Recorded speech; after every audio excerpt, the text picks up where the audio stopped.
الحمدللہ وکفا والصلاة والسلام علی سید الرسل وخاتم الانبیاء اما بعد فاعوذ باللہ من الشیطان الرجیم بسم اللہ الرحمن الرحیم۔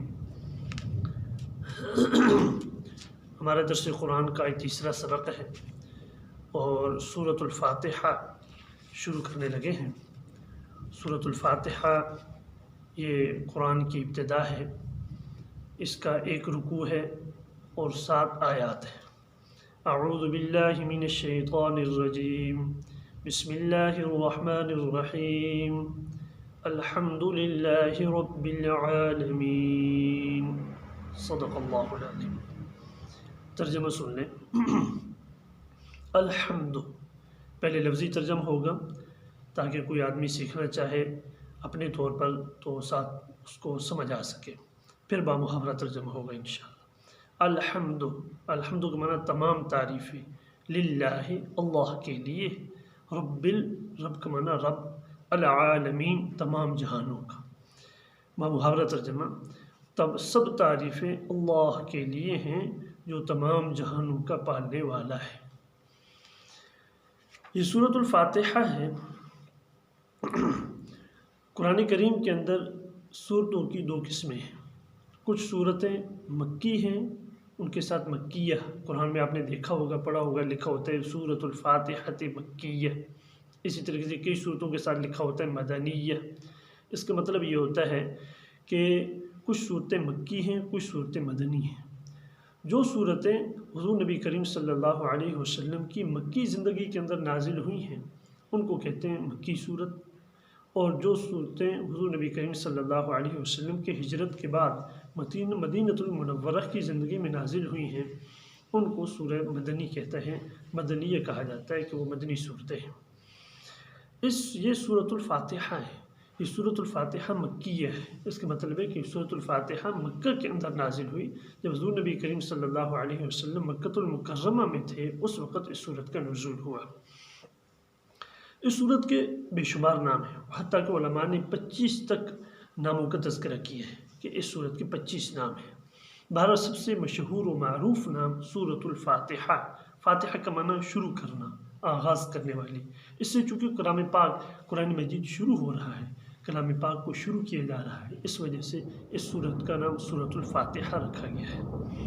اس کا نام ایک فاتحۃ الکتاب بھی ہے، فاتحۃ القرآن بھی کہتے ہیں، الکتاب بھی کہتے ہیں، القرآن بھی کہتے ہیں، القرآن العظیم بھی کہتے ہیں، السبع المثانی بھی کہتے ہیں۔ بہرحال بے شمار نام ہیں اس کے، اور ہر نام کی کوئی نہ کوئی وجہ ہے۔ بہرحال اس کو سورۃ الفاتحہ یہ اس کا مشہور و معروف نام ہے۔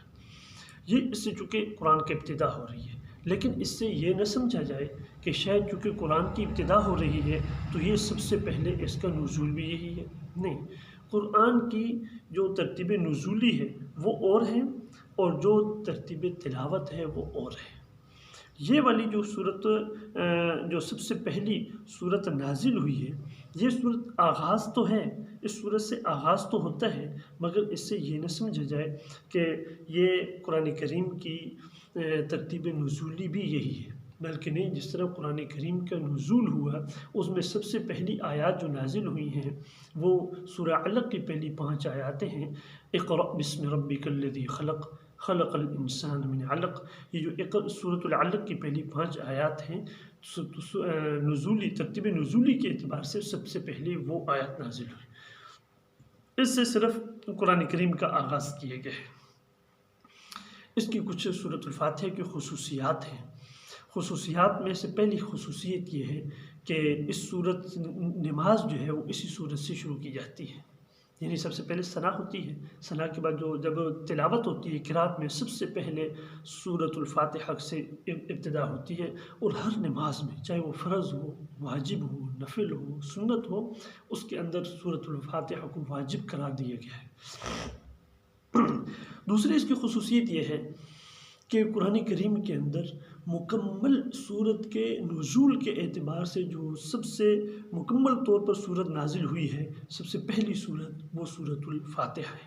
یعنی مکمل جو صورتیں، ورنہ تو مناسبت کے لحاظ سے، وقت کے لحاظ سے، حالات کے اعتبار سے قرآن کا نزول ہوا ہے، جیسے جیسے ضرورت پڑتی گئی اللہ تبارک و تعالیٰ قرآن کریم کو اتارتے چلے گئے۔ لیکن پوری صورت اکٹھی اور سب سے پہلے جو صورت نازل ہوئی اور اکٹھی پوری نازل ہوئی وہ سورۃ الفاتحہ ہے۔ اور تیسری خصوصیت اس کی صورت کی یہ ہے کہ یہ مکمل سورۃ الفاتحہ پورے قرآن کریم کا گویا کہ متن ہے، اور سارا قرآن کریم اس سورۃ الفاتحہ کی تشریح ہے، تفصیل ہے۔ یہ تو اس کی کچھ خصوصیات اور فضائل تھی۔ ایک حدیث مبارکہ کے اندر آتا ہے، اللہ کے محبوب صلی اللہ علیہ وسلم نے فرمایا، اس ذات کی قسم جس کے قبضہ قدرت کے اندر میری جان ہے، فرمایا کہ اس صورت سے سورۃ فاتحہ جو سورۃ فاتحہ ہے، اس جیسی کوئی صورت نہ اس کی کوئی نظیر نہ فرمایا کہ تورات کے اندر ہے، نہ انجیل کے اندر ہے، نہ زبور کے اندر ہے، اور نہ ہی قرآن کریم کے اندر ہے۔ یعنی اس جیسی کوئی صورت، اس کی نظیر نہ تورات، نہ زبور، نہ انجیل، نہ اسی قرآن کریم کے اندر آگے کہیں اور ہے۔ یہ ایک واحد صورت ہے۔ اس صورت کے شان نزول امام حضرت تھانوی رحمۃ اللہ علیہ نے جو بیان کیا، وہ فرمایا کہ سیدنا حضرت امیر المومنین علی کرم اللہ وجہہ اور حضرت عبداللہ بن عباس رضی اللہ تعالیٰ عنہ سے روایت ہے، وہ فرماتے ہیں کہ اللہ کے محبوب صلی اللہ علیہ وسلم فرمایا کرتے تھے کہ میں جنگل میں جایا کرتا تھا، اور جنگل میں جب جاتا تھا تو ایک آواز میرے کان میں آتی تھی کہ کوئی شخص یہ کہتا ہے کہ یا محمد، کیا کہتا ہے؟ یا محمد، اور میں دیکھتا تو ایک سنہری کلر کا، سنہری رنگ کا ایک تخت ہے جو ایسے یہاں فضا میں، ہوا میں معلق ہے، ہوا میں معلق ہے، اور اس پر ایک نورانی شخص بیٹھا ہوا ہے۔ تو میں اس آواز سے خوفزدہ ہو جاتا، ڈر جاتا، خوفزدہ ہو کر میں واپس آ جاتا۔ ایک بار نہیں، کئی بار ایسا ہوا۔ تو بات ہے کہ میں ورقہ بن نوفل، جو اماں خدیجہ رضی اللہ تعالیٰ عنہ، آپ کی جو بیوی تھی، سب سے پہلی بیوی اماں خدیجہ الکبریٰ رضی اللہ تعالیٰ عنہ، ان کے چچا زاد بھائی تھے، ان کے چچا زاد بھائی کا نام تھا ورقہ بن نوفل، اور یہ کوئی عام آدمی نہیں تھے، بلکہ یہ تورات اور انجیل کے بہت بڑے عالم اور حافظ تھے۔ یعنی آسمانی کتابوں کا علوم ان کے پاس بہت زیادہ تھا۔ تو ان کے پاس گیا، ان سے یہ سارا ماجرا ذکر کیا، تو انہوں نے بتایا کہ اب آپ نے اس آواز سے خوفزدہ نہیں ہونا، اب آپ نے اس آواز سے ڈرنا نہیں ہے، جب وہ آواز آئے تو اس کی طرف متوجہ ہونا ہے۔ تو کہتے ہیں کہ میں ایسے ہی ہوا، چنانچہ جب میں گیا اور پھر جب مجھے وہ آواز آئی تو میں نے اس آواز کے جواب پہ کہا لبیک، میں حاضر ہوں، لبیک، میں حاضر ہوں۔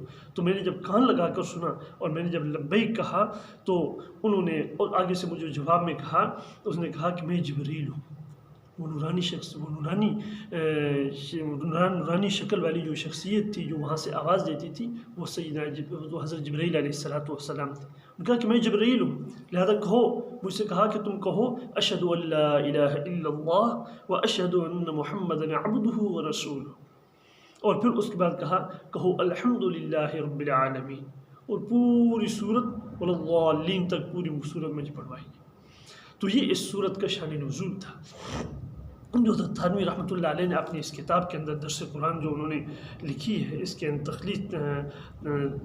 تلخیص شدہ ہے، اس کے اندر انہوں نے اس کا تذکرہ کیا ہے۔